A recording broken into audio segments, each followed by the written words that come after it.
जीवित परमेश्वर के अनुग्रह के वचन, अय्यूब की पुस्तक अध्याय 42। तब अय्यूब ने यहोवा को उत्तर दिया, मैं जानता हूँ कि तू सब कुछ कर सकता है और तेरी युक्तियों में से कोई रुक नहीं सकती।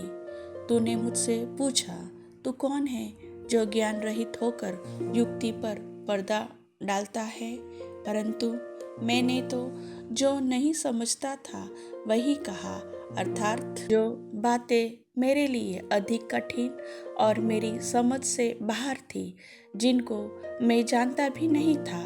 तूने मुझसे कहा, मैं निवेदन करता हूँ, सुन। मैं कुछ कहूँगा, मैं तुझसे प्रश्न करता हूँ, तू मुझे बता।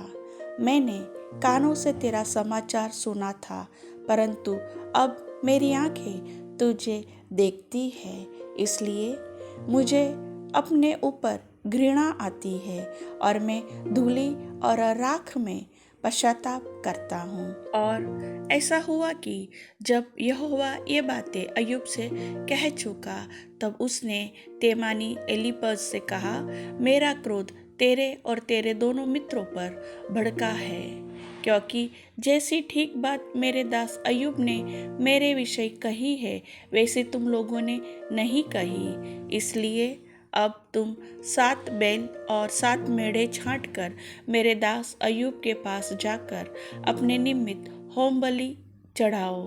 तब मेरा दास अय्यूब तुम्हारे लिए प्रार्थना करेगा, क्योंकि उसी की प्रार्थना मैं ग्रहण करूँगा, और नहीं तो मैं तुमसे तुम्हारी मूर्खता के योग्य बर्ताव करूँगा, क्योंकि तुम लोगों ने मेरे विषय मेरे दास अय्यूब की सी ठीक बात नहीं कही।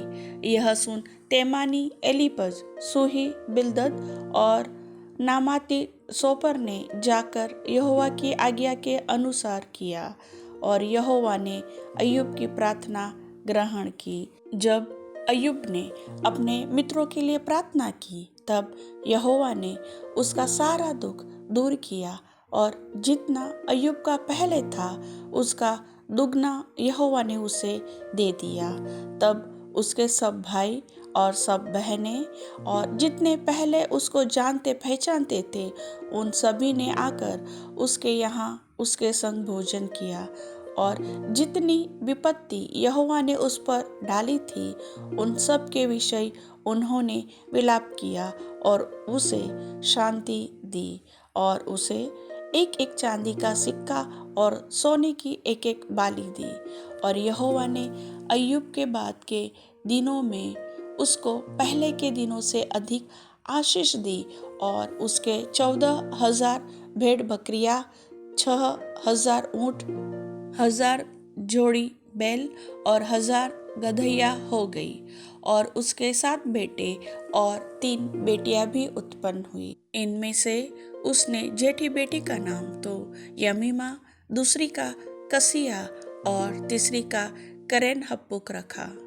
और उस सारे देश में ऐसी स्त्रियां कहीं न थी जो अय्यूब की बेटियों के समान सुंदर हो, और उनके पिता ने उनको उनके भाइयों के संग ही संपत्ति दी। इसके बाद अय्यूब 140 वर्ष जीवित रहा और 4 पीढ़ी तक अपना वंश देखने पाया। निदान अय्यूब वृद्धावस्था में दीर्घायु होकर मर गया। प्रभु वचन के सुनने वाले सभी भाई बहनों को आशीष दे। आमीन।